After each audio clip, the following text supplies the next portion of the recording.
There are places that disappear from maps. And then, there are places that remain on the map, but lose the one thing. Maps are supposed to protect a name, not the roads, not the houses, not the people walking through them. Just the word that tells the world what the place is allowed to be called.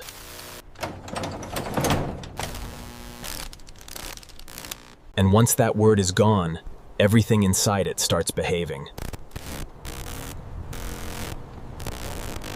like it has been waiting to forget you too.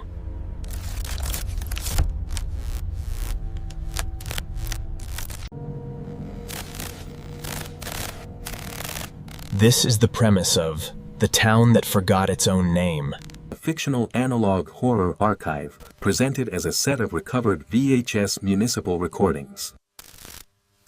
It's from an unidentified northern township.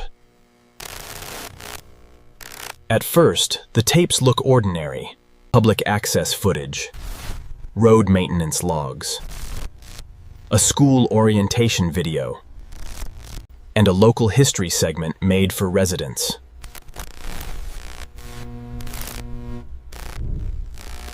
But the longer you watch, the more obvious it becomes. The town was not abandoned. It was erased while still occupied. Today, we're going through the first 3 tapes, the hidden details. They leave in plain sight, and the theory that makes the entire archive. Feel less like a mystery about a missing town, and more like a warning. About what happened when nobody agrees to remember something correctly. The first tape is labeled File 01, Welcome Sign Inspection. It opens on a snowy road at dawn. A camera sits inside.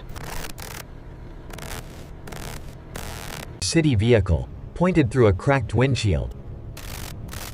The official narrator says, This is a routine documentation of weather damage after a winter storm.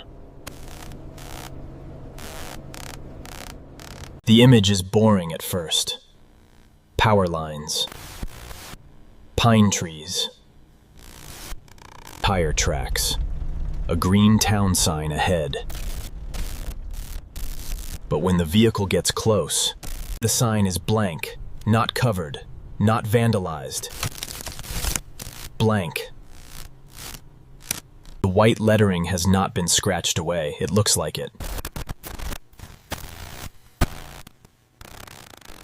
was never printed there. That detail matters, because the narrator still says, entering the township of...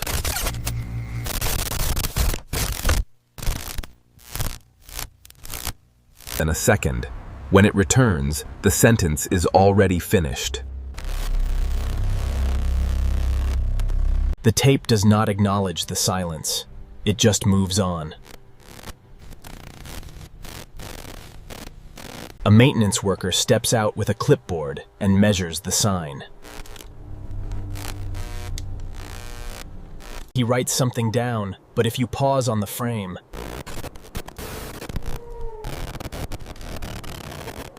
the clipboard has only one sentence repeated 5 times. Name confirmed by road presence. This is easy to miss, but it changes the scene.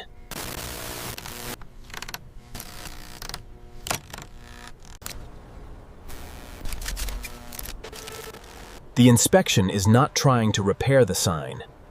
It is trying to prove the town still has a name, because the road still leads there. That is the first rule the archive gives us. In this place, identity is not attached to memory. It is attached to procedure. The second tape is labeled File 02, Elementary Orientation, 1987. It begins with cheerful piano music and a shot of children's desks arranged in rows. No children are visible. A woman's voice explains that new students should memorize the town name, their street name, and the name of their emergency contact, normal safety material. Then the camera pans to a blackboard. At the top, written in chalk, is the sentence, I live in __o. Below it, every student has copied the same sentence on paper. But the blank is still blank on every page. The narrator says, As you can see, the children have completed the exercise successfully. The footage shows the opposite. That contradiction is the moment the archive stops feeling like documentation. The system is not failing to notice the missing name. The system is pretending the missing name counts as an answer. And then comes the first hidden frame clue. At 0314, for one frame, the blackboard changes. The sentence becomes, I live in what left me here. The tape was not damaged. It was edited by something that hated being seen. There is also reversed audio under the piano music. When played backward, it sounds like a group of children whispering, "We gave it back." Not we lost it, not they took it, we gave it back.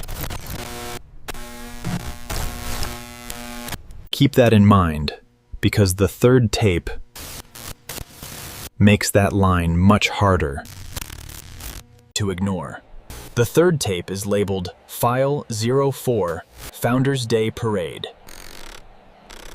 There is no File 03. The archive skips it completely.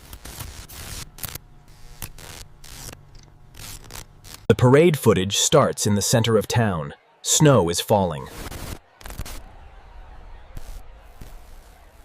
Even though the date stamp says July 18th, 1992. People stand along the sidewalks holding small flags. A marching band plays without visible instruments. Their hands move correctly, but there are no trumpets, no drums, nothing producing the sound. In the background, every storefront has a sign.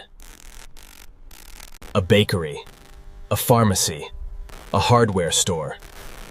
But every proper name is missing. Not blurred, not crossed out, just absent. The bakery sign says BAKARY. The pharmacies say PHRmacy. Even the church sign reads only CH. Then the camera passes a woman standing alone near the curb. Her face is turned away, but she is holding a white rectangle of cardboard over her chest, like a name tag with nothing written on it. She appears in File 012, standing behind the welcome sign. And in File 02, reflected faintly in the classroom window. This part is speculation, but I don't think she is a ghost.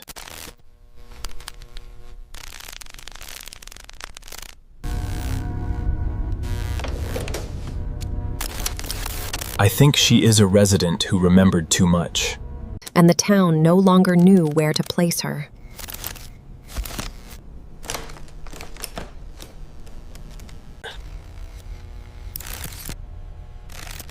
We know for certain that the tapes connect the missing name to public systems, roads, schools, ceremonies, signs. We know the narration keeps insisting everything is normal. We know the hidden messages suggest the name was not stolen. Returned. So here is the theory. I don't think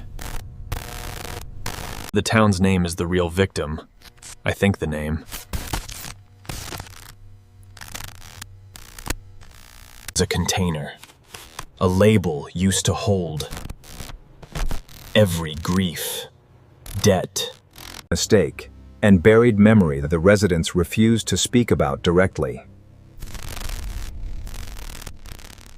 And at some point, they gave it back.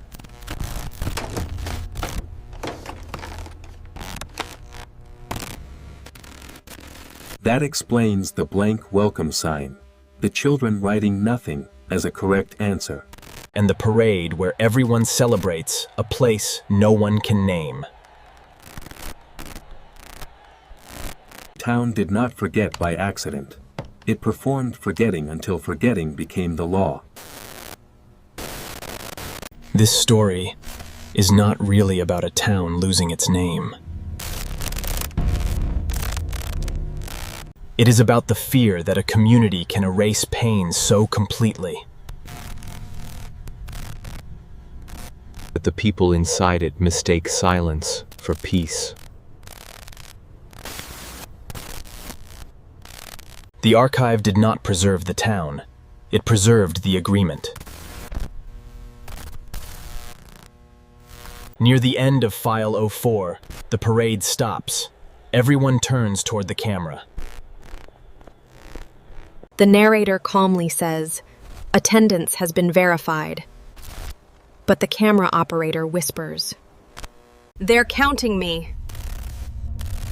Then the image cuts to a final shot of the welcome sign. For the first time, text appears on it. Not the town name. Just 4 words, "You are entering again." At the beginning, blank signs looked like missing information. But after everything we have seen, maybe the blank was never empty. Maybe it was an invitation to fill in the space with whatever place taught you not to speak. And if that is true, the real question is not what. The town used to be called.